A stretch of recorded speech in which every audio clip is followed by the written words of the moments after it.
नमस्कार, मैं राजकमल। मैं आज आप सबको बताऊंगा मीडिया इंडस्ट्री के बारे में। जैसे कि हमारे यहाँ भारत में कुल 800 मीडिया चैनल चलते हैं, हिंदी, इंग्लिश और रीजनल भाषा को मिलाकर। जैसे कि हिंदी को, मलयालम को, तेलुगु को, तमिल को, कन्नड़ को, उड़िया को, असमी को, ये सब मिलाकर 800 चैनलें चलती हैं। उसके बाद से हम देश दुनिया भर में भी नज़र डालें तो कई चैनलें चलती हैं, जिसमें से प्रमुख है, जैसे कि आप नज़र डाल तो चाइना का सीसीटीवी चलता है। उसके बाद से कतर का अल जजीरा चलता है। उसके बाद से सीएनएन चलता है, फॉक्स न्यूज़ चलता है। फिर से रशिया का रशिया टुडे चलता है। उसके बाद से इंडिया का अपना कई चैनल, जैसे इंग्लिश चैनल मैं बोलूँ तो रिपब्लिक चलता है, टाइम्स नाउ चलता है।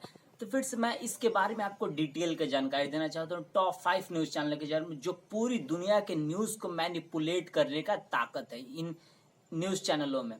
तो पहला स्थान है बीबीसी का। तो बीबीसी जो है, बीबीसी को एक तरीका से देखे तो ब्रिटिश गवर्नमेंट उसे कंट्रोल करती है, और इनडायरेक्टली देखा जाए तो वो कहती है कि ये ऑटोनोमस बॉडी है। बट हम अच्छी तरीका से देखें तो शुरुआत से बीबीसी की फाउंडिंग से लेकर के आज तक ब्रिटिश गवर्नमेंट ने बीबीसी पर पूरा कंट्रोल बनाया, और वो पूरी दुनिया की आज़ादी के बारे में बीबीसी बात करता है। लेकिन स्वयं नॉर्दर्न आयरलैंड और स्कॉटलैंड में जो आज़ादी का वहां पर मूवमेंट चलते उसके बारे में वो कुछ भी नहीं करता है। वो पैलेस्टीन की आज़ादी की बात करते हैं, वो कश्मीर की आज़ादी की बात करते हैं, या वो दुनिया के जिस भी हिस्से के वो अफ्रीका के, साउथ सूडान के आज़ादी का बहुत बड़ा समर्थक रहा था। फिर से अभी भी कई सिविल वॉर चल रही है, उसमें वो काफ़ी ज़्यादा भूमिका निभाता है। लेकिन अपने यहाँ के जो स्कॉटलैंड है या नॉर्दर्न आयरलैंड है, उसके आज़ादी के बारे में वो कुछ फोकस नहीं करते वो, और वो खबर को मैनिपुलेट करता है। उसके बाद से हम दूसरे न्यूज़ चैनल पर आते हैं, तो वो सीएनएन का भी चलता है। सीएनएन को देखा जाता है कि वो पूरी तरीके से, उस पर कोई अमेरिकी गवर्नमेंट का ये नहीं है, हस्तक्षेप नहीं है, लेकिन पूरी तरीके से कैपिटलिस्ट सब चलाता है।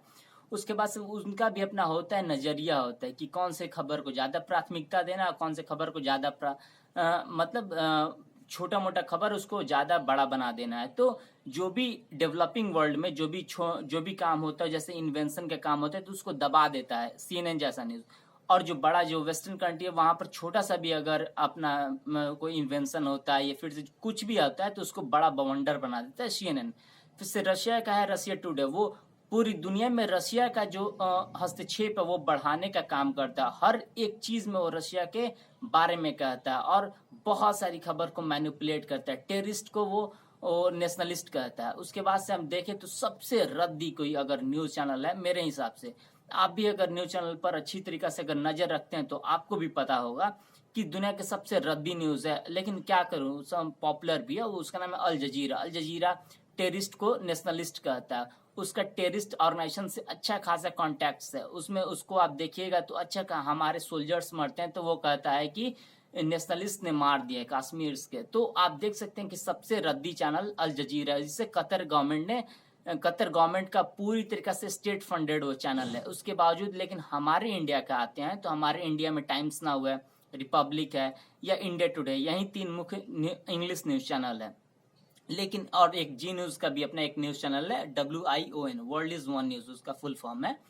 लेकिन इसका उतना प्रभाव नहीं है, इसका सब कॉन्टिनेंट में भी प्रभाव नहीं है। तो हम सबको ये करना चाहिए, अपने गवर्नमेंट ऑफ इंडिया से एक अपील करना चाहिए कि हम लोग को भी एक ग्लोबल न्यूज़ नेटवर्क खड़ा करना चाहिए। जैसे चाइना ने भी सीसीटीवी खड़ा किया है। जैसे कि चाइना को भी अगर आप अच्छे तरीके से देखें तो वो CGTN खबर है, सीसीटीवी, उसे बहुत सारे ऐसे न्यूज़ नेटवर्क जो CGTN के अंतर्गत काम करता है, तो वो चाइनीज पर्सपेक्टिव को पूरी दुनिया में रखता है और हर चीज में चाइना की बात को बुलाता है। यानी टॉप 5 जो न्यूज़ चैनल है उनका पूरी दुनिया में अच्छा खासा पकड़, जैसे BBC न्यूज़ हुआ, अल जजीरा हुआ, पूरी तरीके इस्लामिक वर्ल्ड को ये रिप्रेजेंट करता है। टेररिस्ट को नेशनलिस्ट ये घोषित करते हुए रशियन टुडे पूरी रशिया की पर्सपेक्टिव को पूरी दुनिया में रखता है। BBC हुआ, ये वेस्टर्न नेशन और खासकर ब्रिटिश के पर्सपेक्टिव को पूरी दुनिया में रखता है। CNN हुआ, उसके बाद से एक छठा देखे लेकिन नया उभरता हुआ तो वो CGTN हुआ।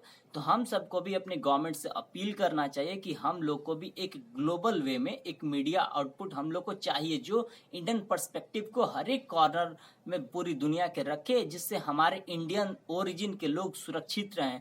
इंडिया की जो बात हो वो फॉरेन मीडिया पूरी दुनिया में ना बोले, बल्कि इंडियन मीडिया फॉरेन लोगों को बोले।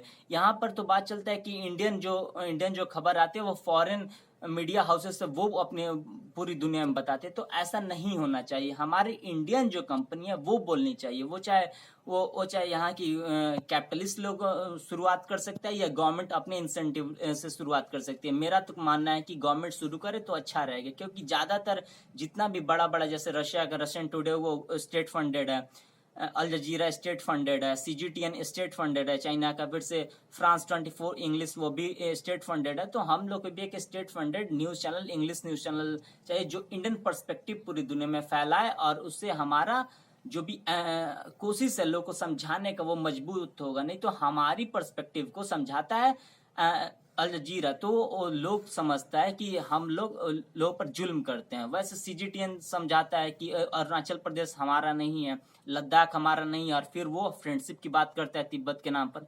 तो ऐसे नहीं चलता है। तो हम लोग को गवर्नमेंट को ये बताना चाहिए कि जो भी लॉकडाउन चल रही है इसमें बहुत सारी खबरें, इसमें अच्छा भी खबर है, बुरा भी खबर है, तो इसकी हर चीज को पॉजिटिविटी जाना चाहिए, न्यूट्रल वे में जाना चाहिए। तो ये तभी जाएगा जब हमारे ग्लोबल मीडिया हाउसेस होगा जो इंडियन पर्सपेक्टिव को बाहर ले जाएगा, और वो गवर्नमेंट ऑफ इंडिया फंडेड होगा। तो मैं चाहूंगा कि कोरोना वायरस खत्म होने के बाद गवर्नमेंट इस पर ध्यान दे और इसको आगे बढ़ाए। धन्यवाद।